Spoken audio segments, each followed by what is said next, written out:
मृत्यूच्या काही तास अगोदर प्रतीक्षा पाटीलने लिहिलेली भावनिक पोस्ट अनेकांना अश्रू अनावर. मस्त जगा, तुलना करू नका. मृत्यूच्या काही तास आधी प्रतीक्षा पाटीलनं लिहिलेली भावनिक पोस्ट अनेकांना अश्रू अनावर. ही गोष्ट आहे चाळीसगावातली.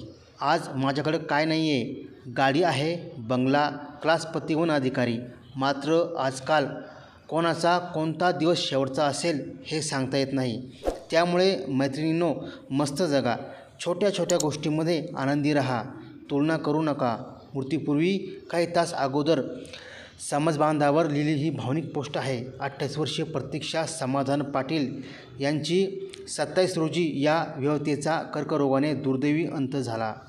गेल्या वर्षभरापासून त्यांचा कर्करोगाशी लढा सुरू होता.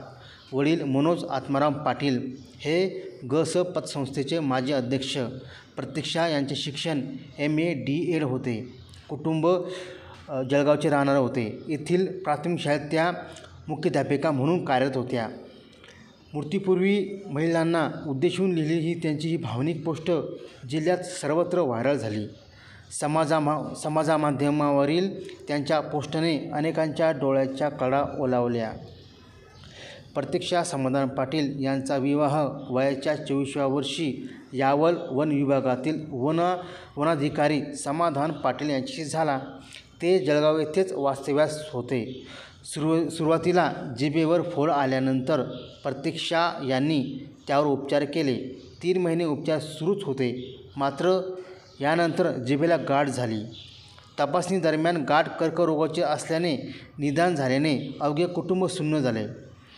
जीवघेण्या आजारालाही त्या समोर गेल्या. गेल्या 20 दिवसापूर्वी त्यांच्यावर शस्त्रक्रिया झाली. यात त्यांची जीभ काढण्यात आली.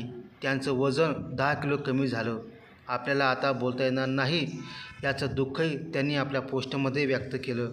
शस्त्रक्रियेनंतर अवघ्या 20 दिवसानंतर शेवटी मृत्यूनं त्यांना गाठलं. माझ्या सर्व मैत्रिणींनी मला जिभेला चॅलेंज झाले. जवळपास 3 महिने ते गेलेच.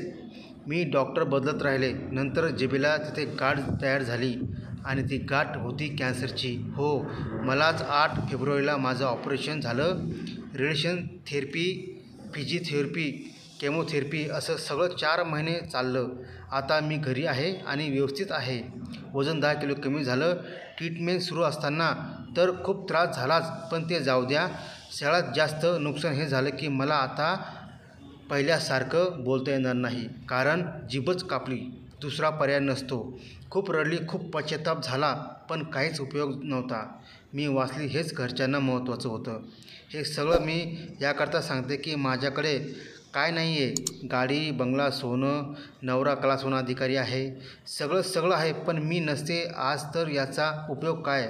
आपण स्वतःकडेच दुर्लक्ष करतो. मुलींना, बायकांना सवय असते कॉम्पॅरिझन करायचं. ही छान दिसते, ही श्रीमंत, ही गोरी, मी जाड, ही फिरायला जाते, असे कपडे घालते, माझी सासू अशीच आहे.